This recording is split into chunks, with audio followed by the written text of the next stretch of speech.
কুরবানির এক নাম্বার মাসআলা, যার উপরে কুরবানি ওয়াজিব হয়, যার উপর কুরবানি ওয়াজিব হয় তার জিম্মায় একটা গরু অথবা একটা ছাগল কুরবানি করার মাধ্যমেই ওয়াজিবটা আদায় হয়।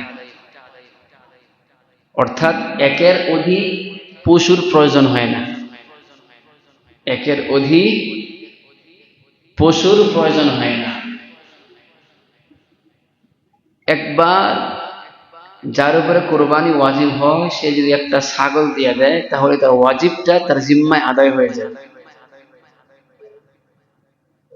তারপরও আমাদের দেশে যা আমরা দেখি, নেতা বলেন, নেত্রী বলেন, গায়িকা নায়িকা যারাই বলেন, সেলিব্রিটি যারাই বলেন, তারা কিন্তু একের অধিক কুরবানি পশু জবাই করে না? একের অধিক 4টা 5টা 6টা তারা গরু কুরবানি করে। আসলে তার জিম্মায় কিন্তু একজনে 100 কোটি টাকার মালিক, আরেকজনে 1 লাখ টাকার মালিক। কুরবানি কিন্তু একটাই দিতে হবে, ওয়াজিব। এমন তো না যে এটা হচ্ছে যার ইনকাম যত বেশি সে পরিমাণ সে ফিতরা আদায় করবে। রমজানে যে ফিতরা, যার ইনকাম যত বেশি সে ওই পরিমাণ ফিতরা আদায় করবে, যদিও 2700 টাকা সর্বোচ্চ। কারণ আমি যদি ফিতরা, আমার ইনকাম অনেক বেশি, আমি যদি জনপ্রতি আমার সদস্য 5 জন আছে, আমি যদি 5000 টাকা করে আদায় করি, ক্ষতি নাই, লাভ আছে। তাহলে যারাই একের অধিক পশু কোরবানি করে ম্যাক্সিমাম তারা লোক দেখানো, আজকাল সবকিছুই ভিডিও হয়, ফেসবুকে আপলোড করা হয়। এই সমস্ত লোক দেখানো কুরবানিকে 1 নাম্বার আল্লাহ তাআলা পছন্দ করে। তাহলে 1 নাম্বার কি? যার উপরে কুরবানি ওয়াজিব, পশু একটা কুরবানি করলেই ওয়াজিবটা আদায় হয়, সেই শর্তর মধ্যে সে থাকে। 4টা নিয়ত ঠিক, ইবাদত ঠিক, লোক দেখানো না, হালাল টাকা, তারপর তার জিম্মায় ওয়াজিবটা আদায় হবে। 2 নাম্বার কুরবানির 2 নাম্বার মাসআলা, কেউ যদি কুরবানির পশুর টাকা হাদিয়া দেয়, ওই হাদিয়ার টাকা নিয়ে কুরবানি করলে এটা আদায় হয়ে যাবে। হাদিয়া আসছে আপনাদের পক্ষ থেকে আমার কাছে, যে আপনাকে 10,000 টাকা দিলাম হাদিয়া, আপনি কুরবানি করবেন, নিঃসন্দেহে এই হাদিয়ার টাকা দিয়ে কুরবানি করলে কুরবানি আদায় হয়ে যাবে। যদি ওয়াজিব হয় তাহলে ওয়াজিব, আর যদি ওয়াজিব না তাহলে মুস্তাহাব একটা আমল করতে পারে। 3 নাম্বার কুরবানির মাসআলা, একজনের ঋণ, একজনের জিম্মায় অনেক ঋণ। এখন কি ঋণ আগে না কুরবানি আগে? ঋণ আগে না কুরবানি আগে? যদিও ঋণ আগে, আমাদের এটাও মাসআলা এটাই যে আগে ঋণ, কুরবানি পরে, কিন্তু আমাদের সমাজের মধ্যে ঋণটা পরে রাখি, আগে কুরবানি রাখি। আপনারা যে কথা বললেন এটাই ঠিক, যে আগে ঋণ, অর্থাৎ ঋণ পরিশোধ করতে হবে, এটাই মাসআলা। কিন্তু সমাজ তার উল্টা, সমাজ তার উল্টা, আগে আমার কুরবানি, না হয় আমার সমাজ, আমার মেয়ের শ্বশুর বাড়ি, আমার ছেলের শ্বশুর বাড়ি, আমার বন্ধু বান্ধব, ফ্যামিলি, আমার ফিগার ঠিক থাকবে না, আমার লেভেলটা ঠিক থাকবে না, এর জন্য আগে কুরবানি পরে আমার ঋণ। এটা হচ্ছে সমাজের কালচার, কিন্তু আগে ঋণ তারপরে কুরবানি। কুরবানির 4 নাম্বার মাসআলা,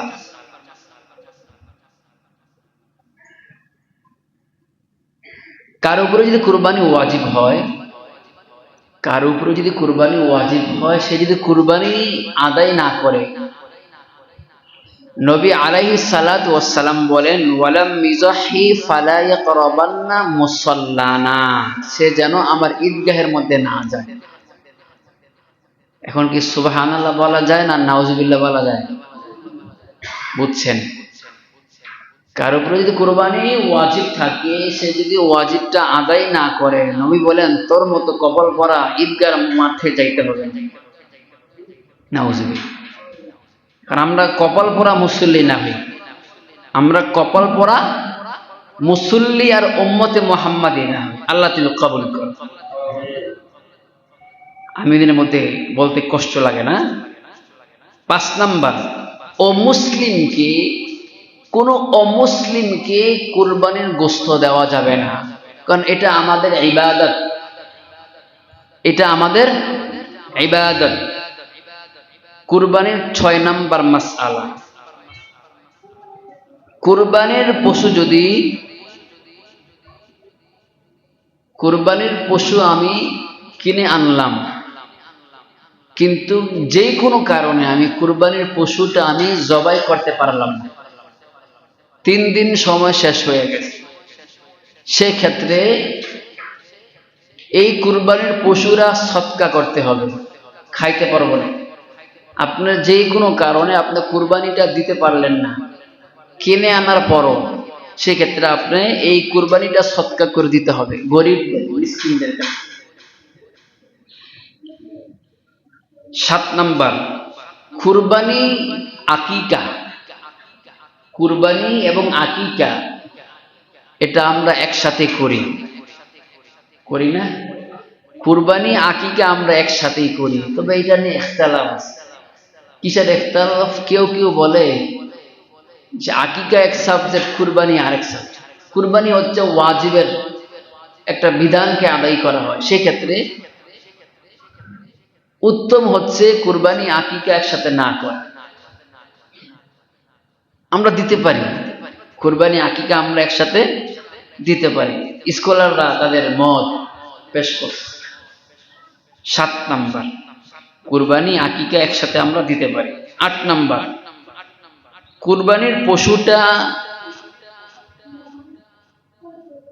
কুরবানির পশুর জবাই করা 3 দিন। কয়দিন? জিলহজের 10 তারিখ, জিলহজের 11 তারিখ, জিলহজের 12 তারিখ সন্ধ্যার আগ পর্যন্ত, সূর্য ডুবার আগ পর্যন্ত। ওই যে মাসআলা, এই 3 দিনের মধ্যে যদি কেউ কুরবানির পশুটা জবাই না করতে পারি, তাহলে এই পশুটা আমাকে সদকা করতে হবে, আমি খেতে পারবো না। 9 নাম্বার, কুরবানির 9 নাম্বার মাসআলা, আমরা কোন কোন প্রাণী দ্বারা কুরবানির, আমরা কোন কোন প্রাণী দ্বারা কুরবানি আদায় করব? বড়র মধ্যে 3টা, ছোটর মধ্যে 3টা। বড় হচ্ছে উট, মহিষ, তারপরে উট, মহিষ, পরে গরু। আর ছোটর মধ্যে ভেড়া, দুম্বা, খাসি। হ্যাঁ, তাছাড়া হরিণ দিয়ে কুরবানি আদায় হবে না, হরিণ দিয়ে কুরবানি আদায় হবে না। কিছুদিন আগে গোড়ার মাংস বিক্রি, গোস্ত বিক্রি করছে না, গোড়া, হরিণ, বন্য প্রাণী, বন্য এক প্রকারের ছাগল আছে, ওইগুলা দিয়েও কুরবানি আদায় হবে। তারপরে 10 নাম্বার মাসআলা, অন্ধ পশু দিয়ে কুরবানি আদায় হবে না, অন্ধ পশু দিয়ে কুরবানি আদায় হবে না। 11 নাম্বার মাসআলা, অনেক এলাকার মধ্যে দেখা যায় কুরবানির পশু প্রদর্শন করে। প্রদর্শন বোঝেন না? কুরবানির পশু প্রদর্শন করা ঠিক না, তাতে রিয়া জন্ম হয়, রিয়া, অহংকার জন্ম নেয়। কুরবানির পশু প্রদর্শন করার মাধ্যমে নিজের মনের মধ্যে রিয়া চলে আসে, অহংকার চলে আসে। মনে করেন আমার গরুটা এবার সবচাইতে সেরা, তো এই সেরা গরু নিয়ে যখন আমি প্রদর্শন করব, তা আমার হাঁটার ভাবই থাকবে অন্যরকম, যে অন্যরকমের কারণে আমার ওয়াজিবটা আদায় হচ্ছে না, যে ওয়াজিবটার কারণে আমার যেই অহংকার, যে রিয়ার কারণে আমার ওয়াজিবটা আদায় হচ্ছে না। এখন যদি আদায় না হয়, তাহলে জোরে কি আদায় করা যায় না? জোরপূর্বক আদায় করার কোনো মাধ্যম আছে? জেলে ঢুকাইয়া নাই? আচ্ছা, এ হচ্ছে 11 নাম্বার। 12 নাম্বার মাসআলা, 12 নাম্বার সর্বনিকৃষ্ট, সর্বনিকৃষ্ট সেটা হচ্ছে কুরবানির পশুর সাথে সেলফি তোলে, ফেসবুকে আপলোড করে। এটা মানা যায়? কুরবানির পশুর সাথে আনন্দের কারণে এটা সেলফি তোলা, এটা মানা যায়। কিন্তু নিকৃষ্ট কোনটা জানেন? পশুটা জবাই করলাম, ওই পশুর উপরে 4-5 জন বৈশা ছবি তোলে, এটা ফেসবুকে আপলোড করে, এটা নিকৃষ্ট, এটা মানা যায় না। এক পশু আপনার জন্য জবাই হয়েছে, আপনি তার উপরে বৈশা আনন্দ করতেছেন, এটা মানা যায় না। 13 নম্বর, অনেক সমাজের মধ্যে আছে যে ঈদের দিন নাকি হাঁস মুরগি জবাই করা যায় না। ঈদের দিন মানুষ সারা সবাই জবাই করা যায়। মানুষ জবাই করা যায়? জবাই করে না এখন? জবাই করে তো। অর্থাৎ ঈদের দিন হাঁস মুরগি জবাই করা যায়। 14 নাম্বার মাসআলা, রাসূলের নামে অনেকের মনে ইচ্ছা যে আমি রাসূলের নামে কুরবানি করব। রাসূলের নামে, কথাটা খেয়াল করবেন, রাসূলের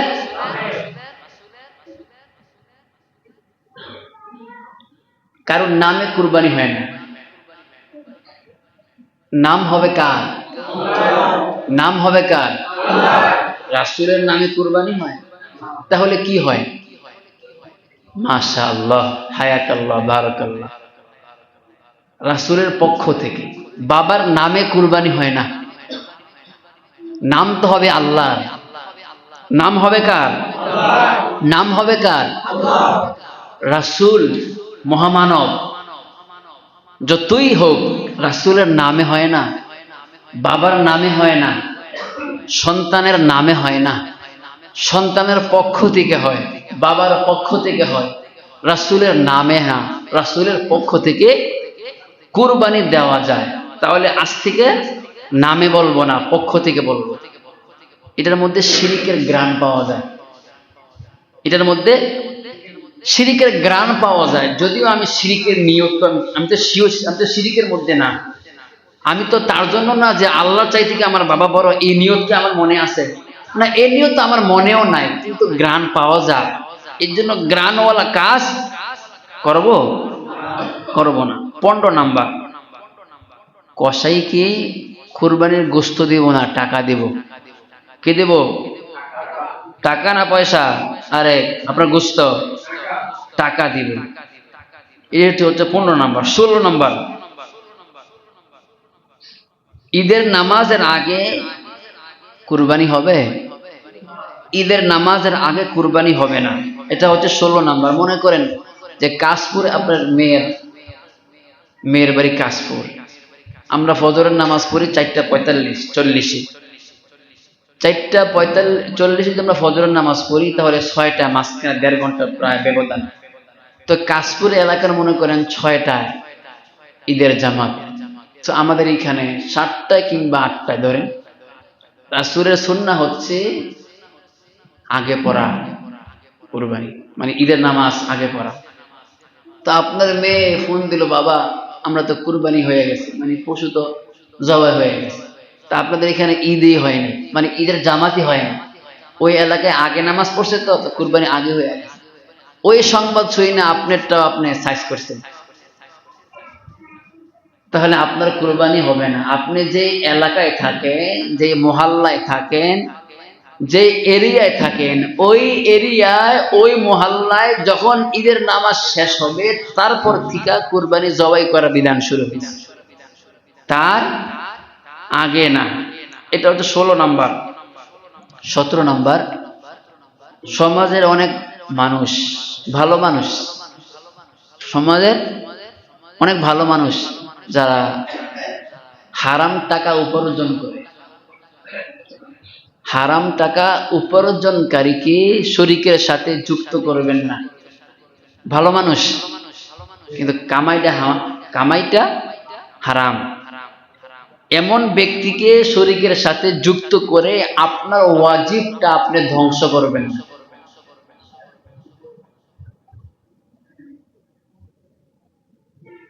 আপনার ওয়াজিবটা আপনি ধ্বংস করবেন না, অর্থাৎ এই সমস্ত হারামকারীকে দূরে রাখবেন। এটা আমার কথা? কার কথা? আল্লাহ আল্লাহ নবীর কথা। কার কথা? রাগ করতেছেন? তাহলে সবার মুখ জবান থেকে চলতেছে না আমার কথা? কার কথা? আল্লাহ আল্লাহ নবীর কথা। তাহলে রাগ যদি আমার উপরে করেন লাভ হবে? লাভ হবে না। আমার দায়িত্ব বলে দেওয়া, আমার দায়িত্ব বলে দেওয়া না, এটাই আমি করতেছি। এখন আপনারা করলে, আপনারা যদি হারামকারীকে যুক্ত করেন, আমার কোনো সমস্যা? আমার কোনো ক্ষতি? আপনার ক্ষতি কি? ওয়াজিবটা নষ্ট করছে। 18 নাম্বার, যারা প্রবাসী, ম্যাক্সিমাম প্রবাসীর উপর কুরবানি ওয়াজিব হয়। এখন প্রশ্ন হচ্ছে, আমার টাকাটা যদি আমি বাড়িতে দিয়ে দেই, তাহলে আমার ওয়াজিবটার কুরবানি কি বাড়িতে দেওয়া যাবে কিনা? এটা আদায় হয়ে যাবে। যাদের সন্তান বাহিরে আছে, যাদের সন্তান বাহিরে আছে, তাদের উপরে যদি কুরবানি ওয়াজিব হয়, ওইখানে দিতেও পারে, আবার এখানে টাকাটা দিতেও পারে। আর ওই টাকা দিয়ে আপনি ছেলের নামে করছেন, এখন আপনার উপরও কুরবানি ওয়াজিব। এটা তো ছেলে, এখন কুরবানি তো আপনার উপরও ওয়াজিব, কারণ আপনার কাছে তো 50,000 টাকা আছে। তাহলে কুরবানি কি একটা হবে না দুইটা হবে? একটা না দুইটা? এখন অনেকেই একটা করে, অনেকেই একটা করে। যতজন সদস্যের উপরে কুরবানি ওয়াজিব, যতজন সদস্যের উপরে কুরবানি ওয়াজিব, ততজনই ওয়াজিবটা আদায় করতে হবে। আর না হয় হাসরের মাঠে জবাব দিতে হবে। 19 নাম্বার, 19 নাম্বার, নবীজির একটা মৃত সুন্নাহ। নবীজির একটা মৃত সুন্নাহ কোনটা? নবী আলাইহিস সালাতু ওয়াস সালাম ঈদুল আজহার নামাজ আগে পড়তেন, আমরা দেরিতে পড়ি। নবী আগে পড়তেন, কারণ হচ্ছে নবী আলাইহিস সালাতু ওয়াস সালাম ঈদুল আজহার নামাজ আগে পড়তেন, আগে পশু কুরবানি করতেন, ওই পশুর গোশত দিয়া প্রথম নাস্তা করতেন। এই জন্য অনেক মহিলারা বলে যে ঈদের দিন রোজা রাখতে হবে অর্ধেক রোজা। অর্ধেক কোনো রোজা আছে? আসলে এটা তারা ভুল বুঝছে। ওই যে নবী আলাইহিস সালাতু ওয়াস সালাম 10টা 11টা তো বাঁচতই না, তো তার আগ পর্যন্ত নবী খাইতেন না, অর্থাৎ কুরবানির পশু জবাই করছে, রান্না করছে, ওইটা দিয়ে নবী আলাইহিস সালাতু ওয়াস সালাম খাইছে। তো মোটামুটি 10টা 11টা বা তো বাঁচতই না। এখন মৃত সুন্নাহ, এটা আমরা এই সুন্নাহটা কেউ পালন করি না। আমরা ঈদের নামাজ দেই 8টায়, ঈদের নামাজ দেই 8টায়। তো 8টায় দিলে আসলে তো এই কুরবানির পশু দিয়া খাওয়াটাই তো কষ্ট হয়ে যায়। এই জন্য আমরা যারা কমিটি আছি, ঈদগার কমিটি, কেউ থাকলে এখানে আমরা খুব জোরপূর্বক এই মৃত সুন্নাহগুলো আমরা জীবিত করি। মনে রাখবেন, আপনার একটা ফয়সালার জন্য আপনার জিম্মায় হাজার হাজার নেকি আল্লাহ তাআলা জমা করবেন। 20 নাম্বার, 20 নাম্বার, আমরা তো পশু কুরবানি করি, সবচাইতে উত্তম কোন পশু দিয়া জবাই করলে, মানে কুরবানি করলে উত্তম হয়? ছোট ছাগল, ভেড়া, দুম্বা? আরে হ্যাঁ, কোনটা? খাসি দিয়ে কুরবানি করলে সবচাইতে সওয়াব হয়। নবী আলাইহিস সালাতু ওয়াস সালাম বলেন, লিআন্না লাহমুহু আলাগ, খাসির গোশত সবথেকে মজাদার বেশি। হ্যাঁ, টেস্টটাই তো মজা। হ্যাঁ, আচ্ছা, টেস্ট ছাড়া কি মজা হয়? মজা ছাড়া কি আর টেস্ট হয়? টেস্ট ছাড়া মজা না, মজা ছাড়া আবার টেস্ট না। দেখেন আল্লাহ কি একটা জিহ্বা দিছে, এই জিহ্বায় বইলা দেয় কোনটা টেস্ট আর কোনটা টেস্ট না। এই জিহ্বা দিল কে? কে দিল? আল্লাহ কেন দিছে? মানে মজা মজা খামু আর আল্লাহর নাফরমানি করবো? হইতেছে তো এমনটাই। আল্লাহ জিহ্বা পর্যন্ত দিছে যে টেস্ট হয় কিনা, রান্নার মধ্যে লবণ কি কম হয়েছে না বেশি হয়েছে, এইটা হচ্ছে এই মাপার যন্ত্র। হ্যাঁ, এই যে এই মিশিং, এই মিশিং এর দ্বারা সব বোঝা যায়। কত হাজার হাজার কোয়ালিটি সে ধরতে পারে, আল্লাহু আলাম। এমন কোন খাবার আছে যে এই যন্ত্রটা ফেল মারছে? হ্যাঁ, ওই যে আয়রন ডোম ফেল মারে, বর্তমানে আয়রন ডোম ফেল মারে, কিন্তু এই জিব্বার মেশিন কিন্তু ফেল মারে না। সরকার পতন কখন হয় জানেন? যখন মাথা হ্যাং হয়। সরকার পতন কখন হয়? যখন তার মাথা মেমোরি কাজ না করে, হ্যাং হয়, তখন এলোমেলো কথা বলে আর পতন হয়। এই জিব্বা কিন্তু হ্যাং করে না। এই মেশিন এর হ্যাং আছে? হ্যাং বানাইছে কি? বানাইছে কি? ওই আল্লাহ নাই? ওই আল্লাহ আছে? এটা হচ্ছে 20 নাম্বার।